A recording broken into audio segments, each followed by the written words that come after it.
Hi అండి, welcome back to my channel. నేను ఈరోజు చూడండి ఎంత మెత్తగా ఉండే జొన్న సొరకాయ బూరెలు చేశానండి. చాలా స్మూత్గా ఉంటాయి ఇవి. క్రిస్పీగా అంటే క్రిస్పీగా కూడా చేసుకోవచ్చు. వీటిని ఎలా చేస్తారో నేను మీకు చూపిస్తాను.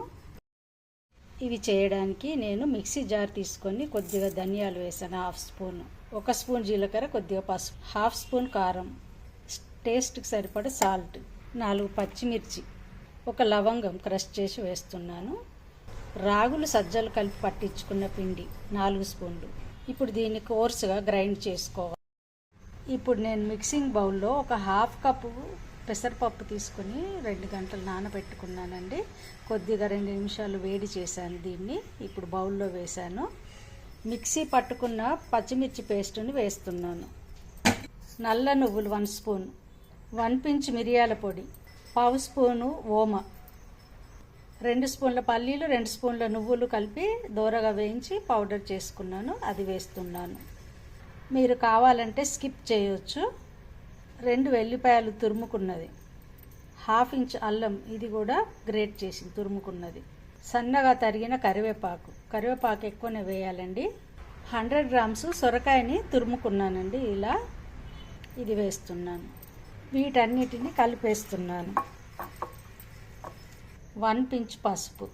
ఇప్పుడు టీ కప్పుతో 2 కప్పుల జొన్న పిండి వేస్తున్నాను. పిండి వేశాక కలుపుకోవాలి ఇలా. ఇప్పుడు క్యాప్సికమ్ ముక్కలు, కొంచెము కొత్తిమీర కట్ చేసి వేసాను. 100 గ్రామ్స్ ఉల్లి ముక్కలు సన్నగా తరిగి ఇలా వేసుకోవాలి. సొరకాయను తురిమిన తర్వాత కొద్దిగా గట్టిగా పిండేస్తే నీళ్ళు వస్తాయి కదండి, అవి పెసరపప్పు నానబెట్టాక కొంచెము వాటర్ ఉండిపోతుంది కదా అడుగున, అది ఇందులో పోసేస్తున్నాను. కొద్దిగా సోడా వేస్తున్నాను, వంట సోడా. పిండిని ఇలా మెత్తగా కలుపుకోవాలి. నేను ఒక పాలిథిన్ కవర్ తీసుకొని ప్లేట్ మీద వేసి ఈ కవర్కి ఆయిల్ అప్లై చేశాను. చేతిని నీళ్ళతో తడి చేస్తున్నాను. ఇలా పిండిని 2-3 చపాతీల సైజు అంత పిండిని తీసుకున్నాను. కవర్ మీద పెట్టేస్తున్నాను, ఇలా ప్రెస్ చేస్తున్నాను. నీళ్ళ తడి చేసుకుంటున్నాను. చేతికి తడి చేసి ఇలా ప్రెస్ చేయాలి. చపాతీ కంటే కొంచెం మందంగా, 2 చపాతీలు కలిపితే ఎంత మందం వస్తుందో అంత మందంగా ఇది చేసుకోవాలి. దీనిపై నేను బ్రెడ్ క్రమ్ పౌడర్ వేస్తున్నాను. రోలర్తో దీన్ని కొద్దిగా ప్రెస్ చేయాలి ఇలా. ఇప్పుడు నేను ఒక గ్లాసు తీసుకున్నాను, మీరు ఏ సైజ్ అయినా కట్ చేసుకోవచ్చు. ఇలా పెట్టి ప్రెస్ చేయాలి. చూడండి, ఇలా కొద్దిగా గట్టిగానే ప్రెస్ చేయాలి, ఎందుకంటే ఉల్లి ముక్కలు ఉంటాయి కదా, అవి కూడా కట్ కావాలి కదా. సైడ్లో ఉన్న పిండిని తీసేయాలి ఇలా. మరిగే నూనెలో వేస్తున్నాను.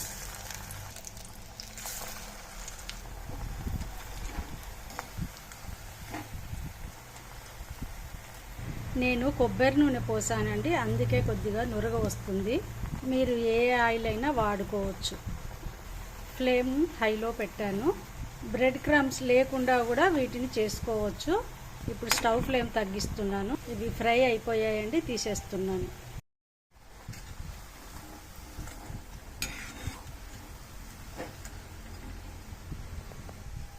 ఇవి ఫ్రై అయిపోయాయండి, స్టవ్ ఆఫ్ చేశాను, తీసేస్తున్నాను. చూడండి, జొన్న సొరకాయ బూరెలు రెడీ అయిపోయాయి. వీటిని కర్డ్తో, కొద్దిగా కర్డ్లో షుగర్ లైట్గా వేసుకొని కర్డ్తో తినొచ్చు, లేదంటే ఇలాగే తినొచ్చండి. చాలా టేస్టీగా ఉంటాయి. ఒకసారి ట్రై చేసి చూడండి. Thank you for watching. Please like, share and subscribe.